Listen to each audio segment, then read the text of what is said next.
ಏನೇನ್ ಬೇಕು ಪ್ರಯೋಗ ನಡೀತಾ ಇದೆ. ಕೇಸು, ಲಾಯರು, ಕೇಸು, ಜೈಲಿಗೆ ಕಳಿಸುವಂತ ಸಮೀಪ ಬರ್ತಾ ಇದೆ. ಹೇಳಿದ್ದೀನಿ ಕುಮಾರಣ್ಣ, ಮೈ ಬ್ರದರ್, ನನಗೆ ಜೈಲು ಕಳಿಸ್ಬೇಕು ಅಂತ ನನ್ನ ಆಶೀರ್ವಾದ ಮಾಡು. ಕೃಷ್ಣ ಜನ್ಮಸ್ಥಳದಲ್ಲೂ ನಾನು ನೀನು ಕೂಡ ಬಂದು ನಾನು ಭೇಟಿ ಮಾಡಿದ್ದೆ. ಕಾಶನ್ಸ್ ಅಗೇನ್ಸ್ಟ್ ಫೋರ್ಸ್ ಅಕ್ವಿಷನ್, ಲ್ಯಾಂಡಿಲ್, ನಾನು ಲ್ಯಾಂಡಿಲ್ ಅಂತ. You will be in jail for his misdeeds. I welcome you. Good advocate. ನಿಮ್ದು ನಿಮ್ಮ ದೊಡ್ಡ ಕಮ್ಮಣ್ಣ, ಇನ್ನೊಬ್ಬ ದೊಡ್ಡಣ್ಣ ಎಲ್ಲ ನನಗೆ ಆಗ್ತಾ ಇದೆ. ನನಗೆಲ್ಲ ಪಾಪ ಗೊತ್ತಿದೆ. ನಿಮ್ಮ ಪ್ರಯತ್ನ, ನಿಮ್ಮ ಹೋರಾಟ, ನಿಮ್ಮ ಶ್ರಮ ಏನು, ಬೇರೆ ಬೇರೆ ನಾಯಕರುಗಳು ಯಾರು ಬೆಳಿಬಾರ್ದು ಅಂತ ಹೇಳಿ ನಿಮ್ದು ಏನು ಇದೆಯಲ್ಲ ಎಲ್ಲ ನನಗೆ ಹರಿವು. ನಿಮ್ ಹಿರಿತನಕ್ಕೆ ನಾನು ನಮಸ್ಕಾರ ಹೇಳ್ಬೇಕು. ನನ್ನ ಧರ್ಮ. ಸೊ ಅದನ್ನ ನಾನು ಗೌರವವನ್ನು ಕೊಡೋದನ್ನ ನೀವು ಸ್ವೀಕಾರ ಮಾಡಕ್ ಆಗ್ಲಿಲ್ಲ ಅಂದ್ರೆ ನಾನು ಯಾರಿಗೂ ಕೂಡ ಕೆಟ್ಟದನ್ನು ಬಯಸೋಣ, ನಿಮ್ಗೂ ಕೂಡ ಕೆಟ್ಟದನ್ನು ಬಯಸುವುದಿಲ್ಲ. ನನಗೆ ಏನು ನೀವು ಜೈಲಿಗೆ ಕಳಿಸ್ಬೇಕು ಅಂತ ನಾವು ಸಂಕಲ್ಪ ಮಾಡಿದ್ದೀರಿ, ಬೇಕಾದ್ರೆ ಮುಂದುವರಿದೀವಿ. ಆ ಜೈಲಿಗೆ ಹೋಗಿ ಬಂದೇ ಈ ರಾಜ್ಯದ ಮುಖ್ಯಮಂತ್ರಿ ಆಗಿ ನಾ ಇಲ್ಲಿ ಕೂತಿದ್ದೀನಿ. ಜೈಲಲ್ಲಿದ್ದಾಗ ಜನ ಯಾವ ರೀತಿ ಈಚೆ ಬಂದರು, ಯಾವ ರೀತಿ ನನ್ನ ಪರವಾಗಿ ನಿಂತ್ಕೊಂಡು ಏನೇನಾಯ್ತು ಕೂಡ ನಾನು ಕಂಡಿದ್ದೆ. ಆ ದೃಶ್ಯಗಳನ್ನು ಆ ಜೈಲಿಗೆ ಕಳಿಸಿದಂತ ಕೇಸು ಕೇವಲ 2 ವರ್ಷದಲ್ಲಿ ಒಬ್ಬ ಸುಪ್ರೀಂ ಕೋರ್ಟ್ ಅವರ ಪಾದಗಳಿಗೆ ನನ್ನ ಸಾಷ್ಟಾಂಗ ನಮಸ್ಕಾರ ವಜಾ ಮಾಡಿದ್ದಾರೆ, ಡಿಸ್ಮಿಸ್ ಮಾಡಿದ್ದಾರೆ. ಇರ್ಲಿ, ನೋವು ಅನುಭವಿಸೋಣ.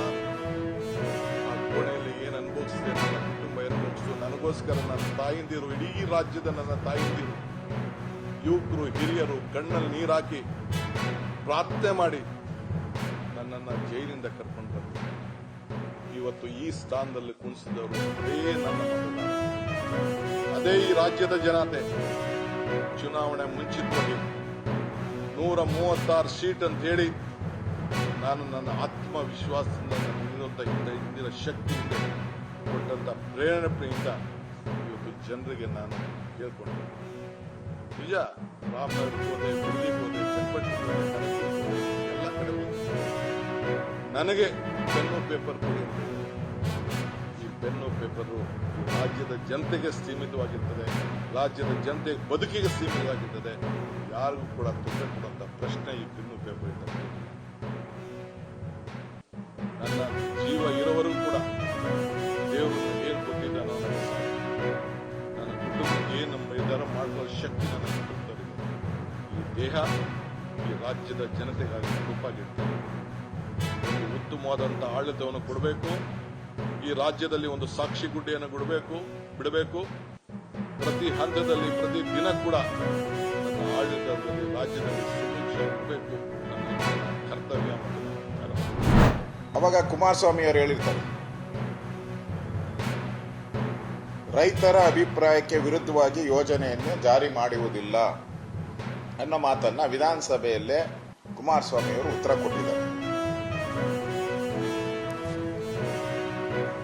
ಕುಮಾರಸ್ವಾಮಿ ಅವರಿದ್ದಾಗಲಿ, ಬಿಜೆಪಿ ಇದ್ದಾಗಲಿ, ಯಡಿಯೂರಪ್ಪನವರು ಇದ್ದಾಗಲಿ, ಸದಾನಂದ ಗೌಡರು ಇದ್ದಾಗ, ಜಗದೀಶ್ ಶೆಟ್ಟರ್ ಇದ್ದಾಗ ಯಾವುದೇ ಅಧಿಸೂಚನೆಗಳನ್ನು ನಾವು ಹೊರಡಿಸಿರಲ್ಲ. ಇದು ಬಹಳ ಇಂಪಾರ್ಟೆಂಟ್. ಅಕ್ವಿಜೇಷನ್ ಬಗ್ಗೆ ಯಾವುದೇ ನೋಟಿಸನ್ನ ಹೊರಡಿಸಿಲ್ಲ. ಪಕ್ಕಾ ಇದು. ಇದ್ರ ಬಗ್ಗೆ ಯಾವುದೇ ಸರ್ಕಾರಿ ಆದೇಶನೂ ನಾವು ಹೊರಡಿಸಿರಲ್ಲ.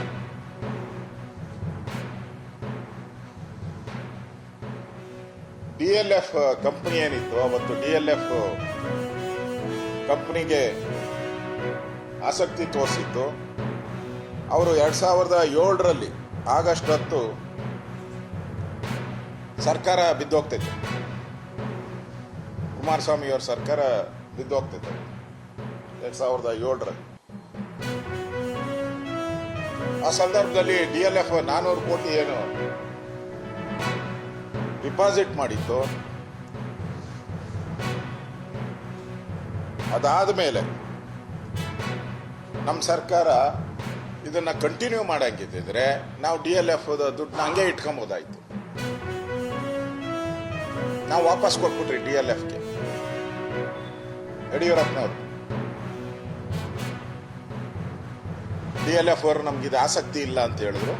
ನಾವು ಅವ್ರಿಗೆ ಹಣ ವಾಪಸ್ ಕೊಟ್ಬಿಟ್ವಿ. ನಾವು ಕಂಟಿನ್ಯೂ ಮಾಡಬೇಕು ಅಂತ ಹೇಳ್ತಿದ್ರೆ ನಾವು ಇದನ್ನ ಹಾಗೆ ಕಂಟಿನ್ಯೂ ಮಾಡ್ತಾ ಇದ್ದೀವಿ. 400 ಕೋಟಿನ ಇಟ್ಕೊಂಡು ಅವ್ರ ಜೊತೆ ಮಾತುಕತೆ ಮಾಡಿ ರಿಯಲ್ ಎಸ್ಟೇಟ್ ದಂಧೆ ಮಾಡೋದಕ್ಕೆ ಏನೇನು ಬೇಕೋ ಅದೆಲ್ಲ ಮಾಡ್ತಾ ಇತ್ತು. ಅದು ಬೇಡ ಅಂತೇಳಿ ಅವತ್ತು ನಾವು ಅದನ್ನ ವಾಪಸ್ ಕೊಟ್ಬಿಟ್ರಿ. ನಮ್ಗೆ ಬೇಡ ಇದು ಅಂತೇಳಿ ಕೊಟ್ಟಾದ್ಮೇಲೆ BJP ಪಾತ್ರ ಏನಿದ್ರಲ್ಲಿ? ಅವ್ರ ದುಡ್ಡು ಇಟ್ಕೊಂಡು ನಾವು ಅವ್ರ ಜೊತೆ ಅಗ್ರಿಮೆಂಟ್ ಮಾಡ್ಕೊಂಡಿದ್ರೆ ನೀವು ಕೇಳಬೇಕಾಯ್ತು. ಅದಾದ್ಮೇಲೆ ಸನ್ಮಾನ್ಯ ಸದಾನಂದ ಗೌಡರು ಮುಖ್ಯಮಂತ್ರಿ ಆಗ್ತಾರೆ.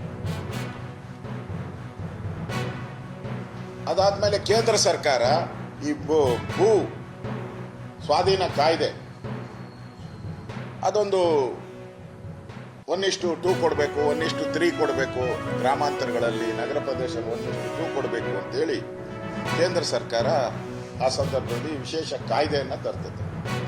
ಕೇಂದ್ರ ಸರ್ಕಾರ ಸದಾನಂದ ಗೌಡ್ರು ಏನ್ ಮಾಡ್ತಾರೆ, ಇದು ಹೊಸ ಕಾಯ್ದೆ ಬಂದಿರೋದ್ರಿಂದ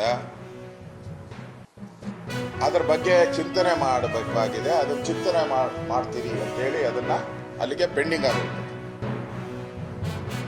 ಜಗದೀಶ್ ಶೆಟ್ಟರ್ ಅವರು ಇದ್ದಾಗ 26/7/2012 ಒಂದು ಸಭೆ ನಡೆಯಿತು. ಆ ಸಭೆಯಲ್ಲಿ ಯೋಜನೆ ಪರಿಶೀಲಿಸಿ ಸಲಹೆ ನೀಡಲು ಸಮಿತಿ ರಚನೆ ಮಾಡಿದ್ದಾರೆ ಅಷ್ಟೇ. ಯಾವುದೇ ಅಕ್ಯುಸೇಷನ್ ಇಲ್ಲ. ಅಂದ್ರೆ ಎಲ್ಲೂ ಕೂಡ ಟೌನ್ಶಿಪ್ ಆಗಬೇಕು ಅನ್ನೋ ಅದೇನ ಕನಸು, ಅದೇನ ಕನಸಿನ ಯೋಜನೆ ಅದೆಲ್ಲೂ ಏನು ಇಲ್ಲ. ಅಂದ್ರೆ ಯಡಿಯೂರಪ್ಪನವ್ರು ಇದ್ದಾಗ, ಸದಾನಂದ ಗೌಡ್ರು ಇದ್ದಾಗ, ಜಗದೀಶ್ ಶೆಟ್ಟರ್ ಇದ್ದಾಗ ಏನ್ ತೀರ್ಮಾನ ಆಗಿದೆ? ಬಿಡುಗಡೆ ಮಾಡ್ಲಿ ಅವ್ರು.